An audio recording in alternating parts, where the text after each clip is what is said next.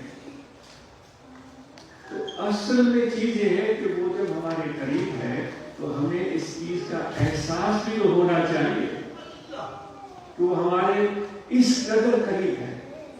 ایک شعر یاد آتا ہے، بٹائی صاحب ہمارے سندھ کے شاعر ہیں، چولی منکار ہت نہ گولی ہوت کے لکھو کی نہ لگی چے بارو جو بے پار نائے لین نہار تومے دیرو دوسرے۔ وہ فرماتے تو دور دراز علاقوں کی طرف کیوں جا رہے ہیں؟ اپنے محبوب کو ڈھونڈنے کے لیے، اپنے پیارے کو ڈھونڈنے کے لیے دور دراز سفر اختیار کر رہے ہیں، مشقتیں اٹھا رہے ہو، سامان لاد کر کندھے پہ رکھا، بڑا لمبا سفر کیا، کبھی جنگل میں چلا گیا، کبھی غار میں چلا گیا، کبھی پہاڑوں پر چڑھ گیا۔ وہ فرما رہے کہ یہ کیوں کر رہے؟ یہاں یہیں پر محبوب اپنے پیارے کو نہیں ڈھونڈنے کی کوشش کرتے ہیں۔ اب یہاں بیٹھے ہوئے نا، ہم اپنے پیارے کو ڈھونڈ رہے ہیں۔ اب اس کیفیت میں ہم میں سے کون لوگ ہیں جو اس کیفیت میں پائے جاتے ہیں اپنے پیارے کو ڈھونڈ؟ اگر میرے 10 پاؤں بھی گر جائیں تو میں کتنی شدت سے اس کو ڈھونڈنے کی کوشش کروں گا۔ 1 پاؤں بھی گر جائے تو کتنی شدت سے اس کو ڈھونڈنے کی کوشش کروں گا۔ ایسا 1 پاؤں میرا کیوں ضائع ہے؟ تو اس وقت ہم اس کیفیت میں تھوڑی دیر کے لیے چلے گئے، ہم اپنے پیارے کی تلاش میں ہیں، اپنے پیارے کو ڈھونڈ رہے ہیں۔ ذکر اپنی جگہ پر ہے لیکن وہ کہہ رہا ہے کہ تمہارے شہرت سے بھی زیادہ تمہارے قریب ہو۔ تو بٹائی صاحب فرماتے ہیں تم کیوں اتنے سفر کرتے ہو؟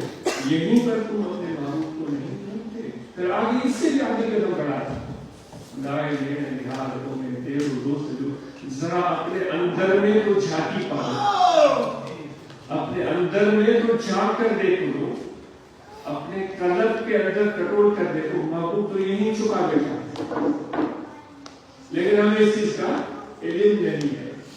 تو ذکر تو اپنی جگہ اہمیت رکھتا ہے لیکن اس محبوب کی معیت اور کا احساس یہ بہت بڑی اعلیٰ اور افضل چیز ہے۔